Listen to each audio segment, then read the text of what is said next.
कीर्तन मंडल Khanpur. Hello hello.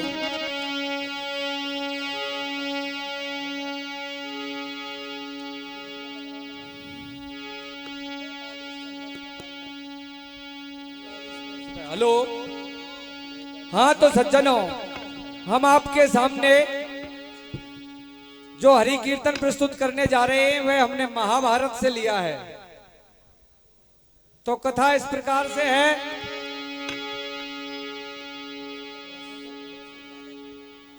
कि जब से पांडव लाक्षागृह से और बच करके आए हैं तो सज्जनों एक चक्रा नगरी में रहते हैं। तो एक चक्रा नगरी में रहते रहते काफी दिन व्यतीत हो जाते हैं। इधर राजा द्रुपद अपनी पुत्री द्रौपदी का स्वयंवर रचता है। अब पांडव सुनते हैं तो किस प्रकार से सज्जनों और एक चक्रा नगरी की तरफ चल देते हैं। क्या लिखा है?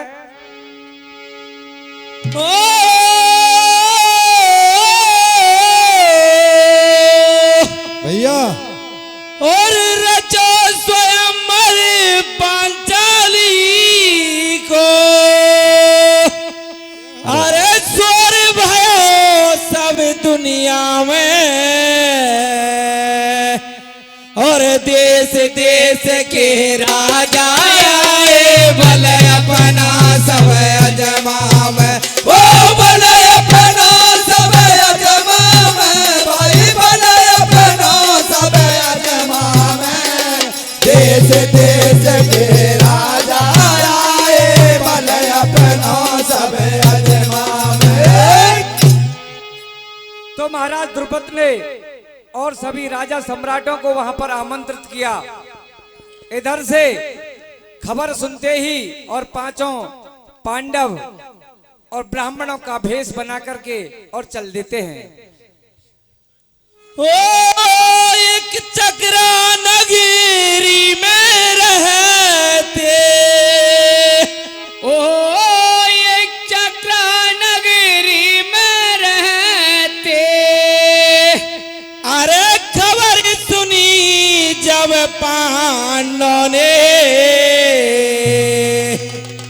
और माँ से आज्ञा लए ब्राह्मण वेश बनाया पांचों ने, ओ वेश बनाया पांचों ने, भाई वेश बनाया पांचों ने, माँ से आज्ञा लए ब्राह्मण वेश बनाया पांचों ने। सज्जनों, पांडव हर बात को और अपनी माँ से पूछ पूछ करके किया करते थे सज्जनों। तो अपनी माँ से और आज्ञा लेकर के और पांचों भाई और ब्राह्मणों का भेष बना करके और एक चक्रा नगरी से और चल देते हैं। क्या लिखा है भैया? कैसे भैया? ओ चल दिए पांचों भेष बदल करे, तेरे ओ चल दिए पांचों भेष बदल करे, आए गए स्वयंवर में, क्या बात है भैया?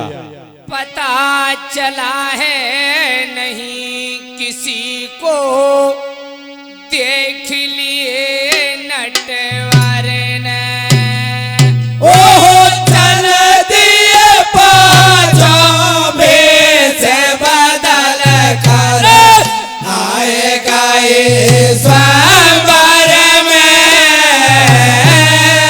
पता चला नहीं किसी को, देख लिए नटवर ने, ओ चल दिए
लिए नट ओ चल दिए पाँचों भेष बदल कर आए गए स्वयंवर में, पता चला है नए किसी को देख लिए नटवर ने। तो सज्जनों, पांचों पांडव और पांचाल नगर में, द्रुपद नगर में पहुंच जाते हैं सज्जनों। तो वहां पर एक समतल भूभाग में और स्वयंवर का आयोजन किया जा रहा था। सभी सम्राट और आर्यावर्त के सभी राजा महाराजा, आप जैसे महान भाव वहां पर पहुंच जाते हैं। सबको यथावत स्थान दिया जाता है सज्जनों।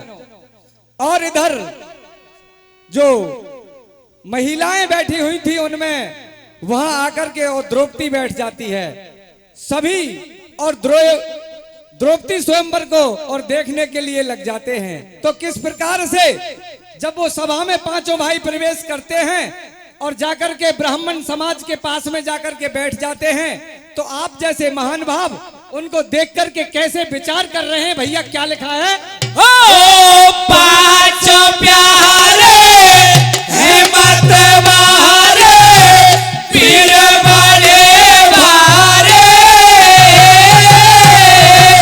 बैठे बैठे भूप निहारे, कहाँ के रहवे बारे, कहाँ के रहवे बारे।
देख लिया नट ओ चल दिया बातों भेष बदल कर आए गए स्वयंवर में, पता चला है नहीं किसी को देख लिए नटवर ने। ओ देख लिए नटवर ने, पता चला है नहीं किसी को देख लिया नट। ओ चल दिए पाँचों भेष बदल कर आए गए स्वयंवर में, पता चला है नहीं किसी को देख लिए नटवर ने। तो सज्जनों, जो ही वहां वो प्रवेश करते हैं पांडाल में, तो सभा देखती रह जाती है। उधर मेरे भगवान कृष्ण वो भी वहां पर विराजमान थे। एक पल में ही तिरछी नजरों से देखकर ही और अपने मन में सोच लिया कि ये तो मेरे प्यारे पांडव हैं। तो सज्जनों, जो ही सभा में घुसते हैं सन्नाटा छा जाता है और द्रौपदी का भाई और ऐलान कर देता है कि स्वयंवर की क्या क्या शर्तें हैं, किस प्रकार से वहां पर घूमती हुई मीन को एक चक्र में लगाया जाता है और उसके आंख को भेदना है। धनुष्मान ने नीचे रख दिए हैं, नीचे देख करके और तेल की परछाई में और उस आंख को भेदना है। यह शर्त थी, जो इस कार्य को पूरा करेगा वो और द्रौपदी से विवाह करेगा। इस प्रकार से बारी से सब राजा, पहले इधर से राजा आते हैं, किस प्रकार से कहां से आते हैं भैया, कौन कौन से आते हैं जरा? ओ दुर्योधन बच बच के हारे, नहलो धनवा कर करने जे नार बैठ गयो, करवे का कौनवा, करवे का कौनवा।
देख रहे अमर में, पता चला नहीं किसी को, देख लिया चल दिए बातों में से बदल कर आए गए स्वयंवर में, पता चला है नहीं किसी को, देख लिए नटवर ने।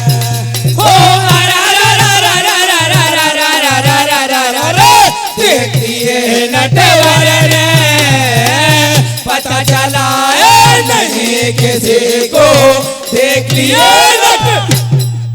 वो चल दिए बातों में से बदल कर आए गए स्वयंवर में, पता चला है नहीं किसी को, देख लिए नटवर ने।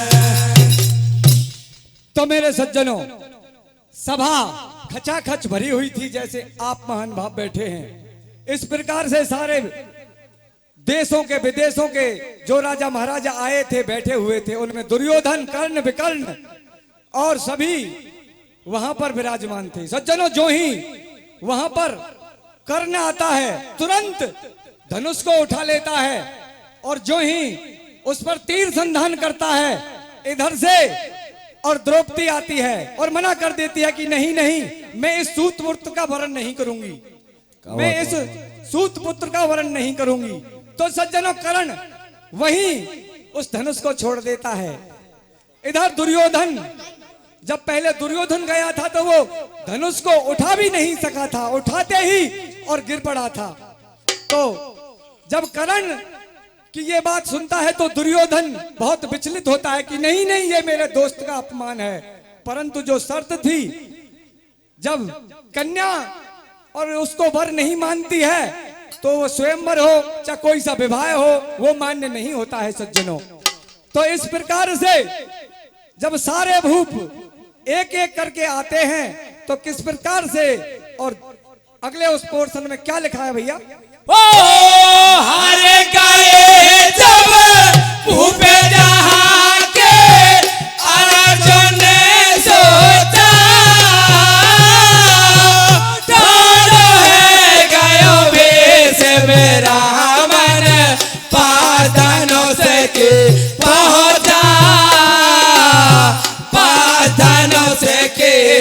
पहुंचा। हार गए जब भूप जहाँ के, अरे जो ने सोचा ठाड़ो है गयो बेस मेरा मन, पातनों से के पहुंचा, पातनों से के पहुंचा। हार गए जब भूप जहाँ के, अर्जुन ने सोचा ठाड़ो है गयो बेस मेरा मन, पाधनों से के पहुंचा,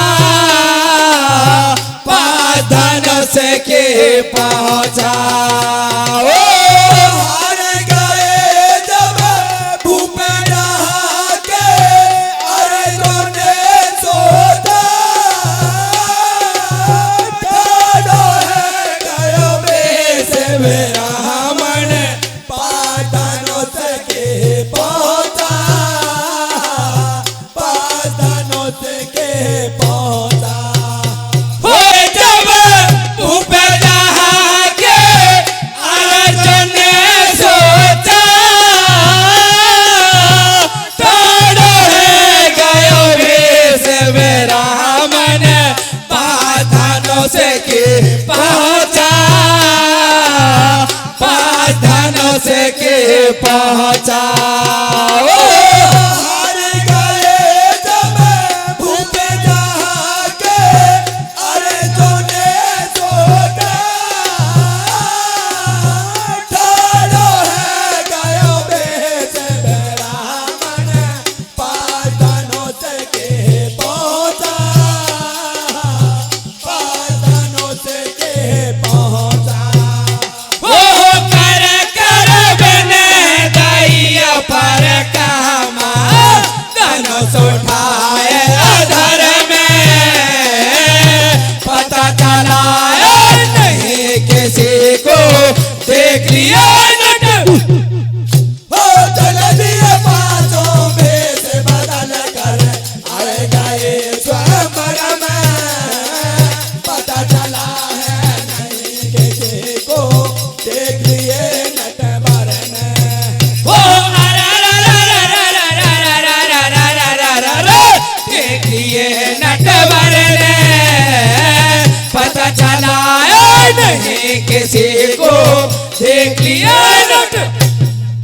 हो चल दिए पाँचों भेष बदल कर, आए गए स्वयंवर में, पता चला है नहीं किसी को, देख लिए नटवर ने।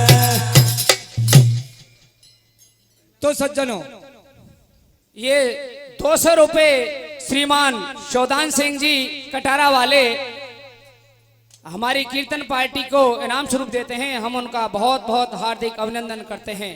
धन्यवाद जी। तो सज्जनों, उधर ब्राह्मण समाज से निकल करके और अर्जुन आते हैं, तुरंत आते ही और धनुष को उठा लेते हैं।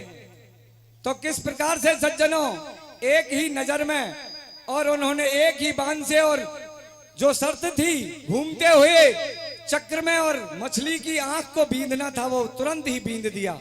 इधर से आकर के और द्रौपदी और अर्जुन को और माला पहनाती है।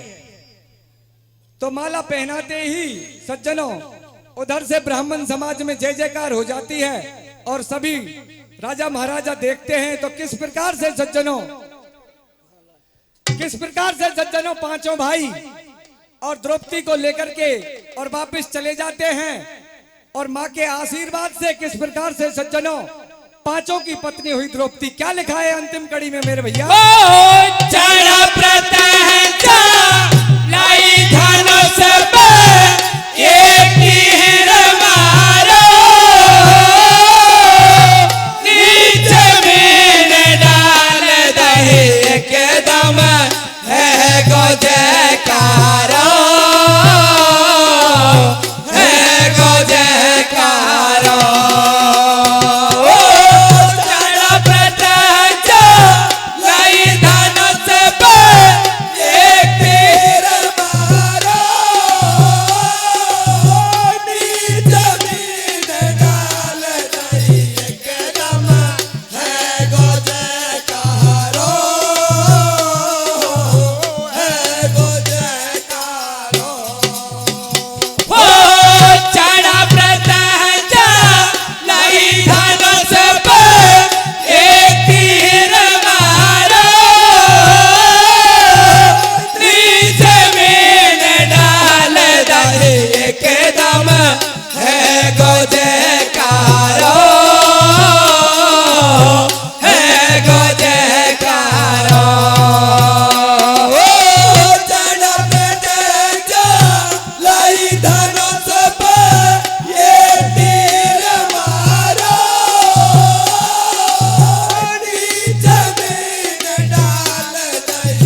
चक्रा नगर में पता चला नहीं किसी को देख लिया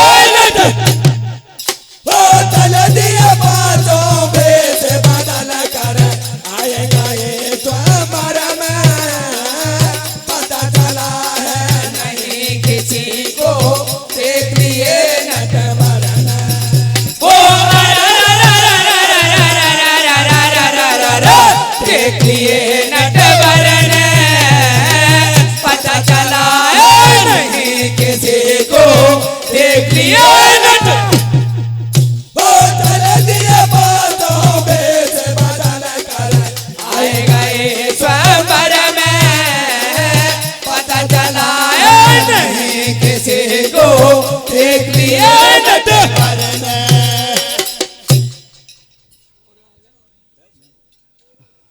हाँ, तो अगला हरि कीर्तन।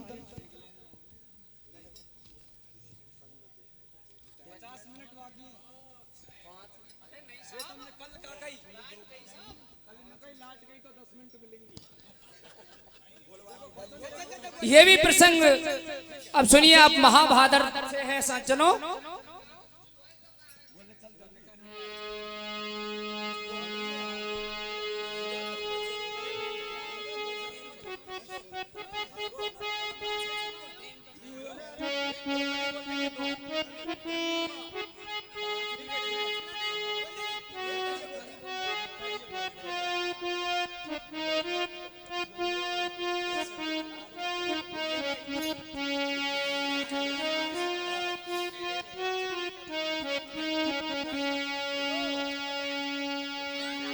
और बन कर दूत दास का मोहन भैया और हस्तिनापुर में आयो और दुर्योधन से शांत दूत बन मीठे से बतराया, ओ मीठे से बतरायो, मीठे से बतरायो दुर्योधन से शांति दूत बन मीठे से बतरायो। तो सज्जनों, 50 रुपए शिवदयाल जी बड़ा गिरारा वाले और 50 रुपए श्रीमान जी हुब्बलाल जी फॉरेस्टर साहब जी, उनकी तरफ से हमारे लिए इनाम आती है। हम उनका तहे दिल से हार्दिक अभिनंदन करते हैं। तो सज्जनों, भगवान कृष्ण और शांति दूत बनकर के और हस्तिनापुर आए हैं। यदि ये कथा पहले गाई जा चुकी हो तो सज्जन हम नहीं गाएंगे, हमको पता नहीं हो तो कमेटी बता दे। ये शांति दूत वाली नभ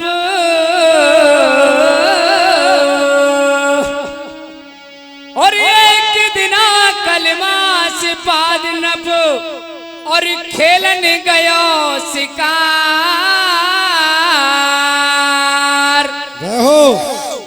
और संत मिलो एक गैल में हुई अचानक रात, हुई अचानक रात, हो हुई अचानक रात, साथ मिलो एक गैल में हुई अचानक रात। और हम राजा और तू बाबा जी, भैया और हम राजा और तू बाबा जी, और करता क्यों तकरार है,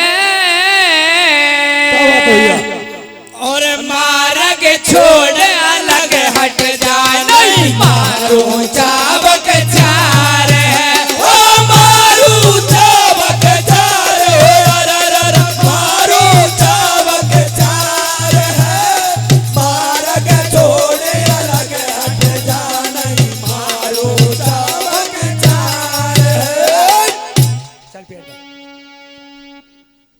तो सज्जनों, एक बार कलमासपाद राजा और जंगल से गुजर रहे थे। उधर से शक्ति मुनि और आ रहे थे। दोनों में आपस में आमना सामना हो जाता है। सकड़ा रास्ता था। इधर राजा भी और अपने सैनिकों के साथ थे और इधर दोनों में जब आमना सामना होता है, इधर से मुनि आ रहे थे, तो मुनि तो कहते हैं कि ऋषि मुनियों का और राजाओं को सम्मान करना चाहिए। इधर राजा कहते हैं कि नहीं, राजा का और सभी को सम्मान करना चाहिए। तो दोनों में तकरार हो जाती है। तो इधर से और राजा और ऋषि मुनि के चाबुक लगा देते हैं। तो ऋषि मुनि तुरंत ही और उसको श्राप दे देते हैं कि तू मानुष खाना राक्षस हो जा। तो सज्जनों, इस प्रकार से वो मानुष खाना राजा हो जाता है। तो तुरंत ही कि मैं अब हो ही गया हूं, तो हे शक्ति मुनि, पहले मैं आपको ही खाऊंगा। तो वो तुरंत उसको खा लेता है। इधर उस शक्ति मुनि की पत्नी थी अध्यसंती, उसके गर्भ था। तो वो कई साल से जब बाहर नहीं निकला, तो वो पेट में ही, उदर में ही और वेद मंत्र बोलता था। तो उसको और उसके ससुर जी सुन लेते हैं। तो उस आवाज को सुनकर के, जो उधर से उस पुत्र की आवाज आ रही थी, उसको सुनकर के कि ये तो मेरे पुत्र के जैसी आवाज है, अचंभित हो जाते हैं और अपनी पुत्र वधू से किस प्रकार से पूछते हैं। क्या लिखा है मेरे भैया?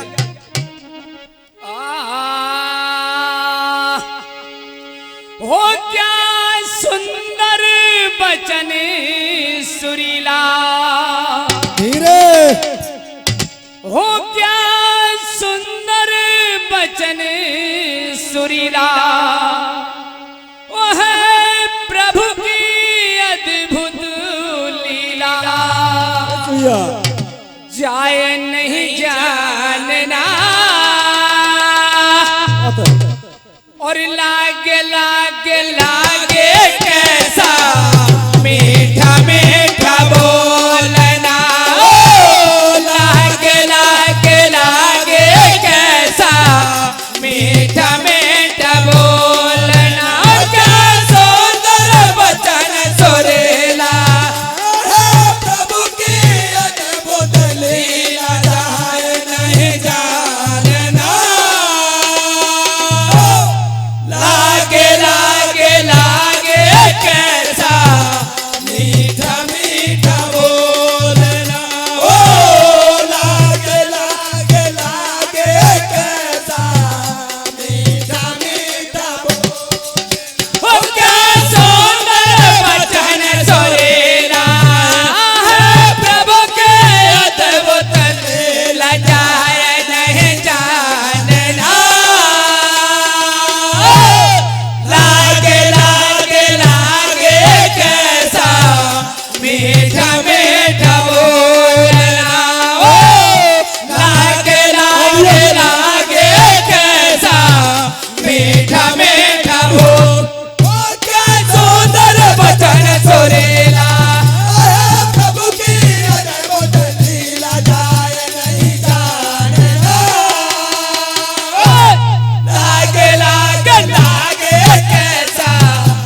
हेलो। ये 200 रुपए श्रीमान लक्ष्मण सिंह राजपूत जी हमारे खानपुर निवासी, और 100 रुपए श्रीमान शशि जांगड़ जी हमारी कीर्तन पार्टी को इनाम देते हैं। हम उनका बहुत बहुत हार्दिक अभिनंदन करते हैं, और आप सभी के द्वारा जो इनामें दी गई हैं आप सभी का बहुत बहुत हार्दिक अभिनंदन। राधे राधे। हेलो। हाँ जी, सभी श्रोतागणों से हाथ जोड़ के निवेदन है, सभी शांति बनाए रखें। थोड़ा सा जलपान आपके बीच आ रहा है, सभी शांति से बनाएं और गिलास को फेंके नहीं, गिलास को हाथ में ही रखें, फेंके नहीं गिलास को। और जो आज का जो जलपान भक्तगणों की सेवा में हमारे मास्टर सुवर्ण सिंह मास्टर जी और उनके चारों परिवारों की ओर से श्रोतागणों के लिए, पार्टियों के लिए और मंच के लिए, सभी के लिए थोड़ा सा जलपान वितरण किया जा रहा है। जैसा है उसको स्वीकार जरूर करें।